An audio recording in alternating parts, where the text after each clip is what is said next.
Assalamualaikum Dinda. Ini kegiatan apa nih hari ini? Kegiatan tuh ada 6 kegiatan kini bang. Tuh yang pertama ada panjat pinang, tuh pacu karuang, tuh masukkan galur kontrol, tuh cek lain lomba makan kerupuk, sama cek lain limo tuh ya bang. Panjat pinang ada? Panjat pinang ada bang tuh, ada 2 untuk anak-anak sama untuk dewasa bangan.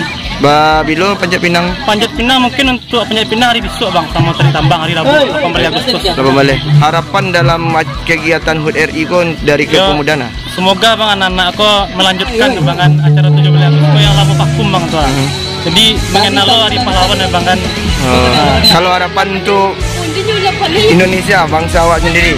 Ya kalau untuk harapan Indonesia ya untuk lebih baik lagi ke depan ya bang. Mudah-mudahan pandemi itu berakhir bangan.